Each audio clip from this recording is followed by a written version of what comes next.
வியாபாரத்தில் ஈடுபட்டவர்களுக்கு மட்டும் என்றல்ல, அரசு ஊழியர்கள், குடும்பத் தலைவி, மாணவ மாணவியர், ரிட்டையர்டு ஆகி வீட்டிலிருப்பவர்கள் என்று எல்லோருக்குமே கற்பனாசக்தி மிக மிக அவசியம். அண்மையில் சென்னையில் நடந்த என்னுடைய வாழ்வியல் நிகழ்ச்சி ஒன்றில் ஓர் இளம்பெண் என்னைச் சந்தித்தார். இந்த பெண்ணின் பெற்றோர்கள் தஞ்சாவூருக்கு பக்கத்தில் உள்ள ஓர் ஊரில் வசிக்கிறார்களாம். இந்த பெண்ணுக்கு பிரமாதமாக ஓவியங்கள் வரையும் திறமை உண்டாம். சென்னையில் ஓவியக் கூடம் நடந்ததும் சித்தியின் வீட்டில் தங்கி கலைக்கூடம் நடத்துவதில் சம்பந்தமான நுணுக்கங்களை இந்த பெண் கற்றுக் கொண்டிருக்கிறாள். தன்னுடைய சொந்த பெண்களுக்கு சமமாகவே சித்தி இந்த பெண் மீது அன்பு காட்டுகிறாள். ஆனால் கலைக்கூடத்துக்கு வரும் வாலிபர்கள் யாருடனாவது இந்த பெண் பேசினால் சித்தி எரிந்து விழுகிறாளாம். நான் படித்தவள், நல்லது கெட்டது தெரிந்தவள். கலைக்கூடத்துக்கு வரும் வாலிபர்களுடன் இயல்பாக பேசுவது தொழில் ரீதியாகத்தானே தவிர வேறு நோக்கங்களுக்காக இல்லை. என்னை எந்த வாலிபனும் ஏமாற்றிவிட முடியாது. ஆகையால் நீங்கள் டென்ஷனாகாதீர்கள் என்று என் சித்தியிடம் பணிவாக, பாசமாக, கோபமாக என்று எத்தனையோ விதங்களில் சொல்லிப் பார்த்துவிட்டேன். ஆனால் அவர் கேட்பதாயில்லை. ஒரே ரகளைதான். என் சித்திக்கு எப்படி இதை புரிய வைப்பது என்று அந்த பெண் கேட்டார். கற்பனை வளத்தோடு ஓவியங்கள் வரைய தேர்ச்சி பெற்ற இந்த பெண்ணே தன் சித்தியிடம்தான் சரி என்று நினைக்கும் விஷயத்தை புரிய வைக்க தனது கற்பனைத் திறனை முழுமையாக பயன்படுத்தவில்லை.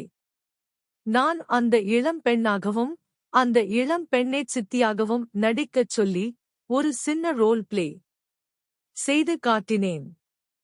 சித்தியை எப்படி சமாதானப்படுத்தி புரிய வைப்பது என்பது பற்றி சிந்திக்க அதில் அவளுக்கு நிறைய டிப்ஸ் கிடைத்தது. இதை ஏன் சொல்கிறேன் என்றால், நம்மை தொந்தரவு செய்யும் அளவுக்கு சத்தமாக சினிமா பாட்டு வைக்கும் பக்கத்து வீட்டுக்காரர், நம் வீட்டின் வாசல் முன்பு குப்பையை கொட்டும் எதிர்க்கடைக்காரர், எதற்கெடுத்தாலும் சண்டை பிடிக்கும் மனைவி, எரிந்து விழும் கணவன், சொல் பேச்சு கேட்காத பிள்ளைகள் என்று இவர்கள் ஒவ்வொருவரையும் சமாளிக்கவும் ஒரே பொதுவான வழிமுறையை கையாள்வது முழுமையான பலன் தராது. நமது கிரியேட்டிவான சிந்தனாசக்திக்கு இதை ஒரு சவாலாக எடுத்துக் கொண்டு யோசித்தால் இவற்றை எதிர்கொள்ள 100 புதிய வழிமுறைகள் கிடைக்கும். கிரியேட்டிவிட்டி பற்றி நமக்கு நர்சரி ஸ்கூலிலே சொல்லித் தரப்பட்ட காகத்தின் கதையை நினைவுபடுத்திக் கொள்ளுங்கள். தண்ணீர் தேடித் தேடிச் சோர்ந்து போன காகம் கடைசியில் ஜாடியின் அடியில் இருந்த தண்ணீரை மேலே வரச் செய்ய ஜாடியில் கற்களை போட்டு நிரப்பியது கிரியேட்டிவிட்டி அல்லாது வேறென்ன? கிரியேட்டிவான சிந்தனை வளர்வதற்கு சில அடிப்படையான தேவைகள் உண்டு. நமது மூளையை 4 பாகங்களாக பிரித்துக் கொள்ளலாம்.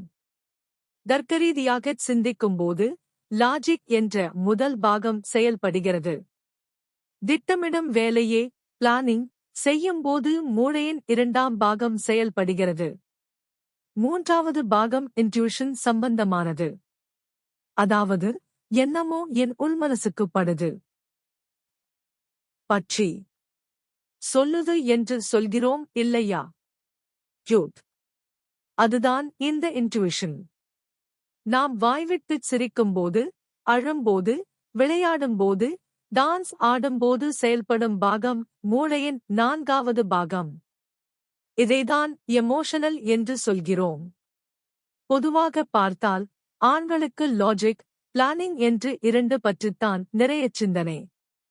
அதனால் முதல் 2 பாகங்கள்தான் அதிகமாகச் செயல்படுகின்றன. பெண்கள் உணர்ச்சிபூர்வமானவர்கள் என்பதால் இன்ட்யூஷன், எமோஷனல் என்ற 3வது, 4வது பாகங்கள்தான் அதிகமாகச் செயல்படுகின்றன. மூளையின் 4 பாகங்களையுமே நாம் பயன்படுத்த வேண்டும். நம்மில் பலருக்கு வாய்விட்டுச் சிரிப்பது, அழுவது, டான்ஸ் ஆடுவது, பாடுவது, ஓடுவது, குதிப்பது இதெல்லாம் ஏற்பில்லாத விஷயங்கள். இப்படி இருப்பதால் என்னவாகும்? மூளையில் 4வது பாகம் உபயோகப்படுத்தப்படாமல் வெறுமனே உபயோகமற்று இருக்கும். இது நல்ல மூளையின் 4 பாகங்களையும் பயன்படுத்தினால்தான் நாம் முழுமையான மனிதனாக ஆவோம். நமது மூளை முழு பரிமாணத்தோடு செயல்படும். இது போன்ற நிலைதான் கிரியேட்டிவான கற்பனாசக்தி வளரச் சரியான சூழல். ஆகவே நல்ல நகைச்சுவையை படித்தால் தயங்காமல் வாய்விட்டுச் சிரியுங்கள். துக்கம் தொண்டையை அடைத்தால் தனியறையில் கண்ணீர் விட்டு அழுங்கள். சந்தோஷம் வந்தால் உற்சாகம் பொங்கச் சத்தமாக பாடுங்கள். ஏன் டான்ஸ் கூட ஆடுங்கள். டான்ஸ் ஆடுவதில் வெட்கப்பட ஏதும் கிடையாது.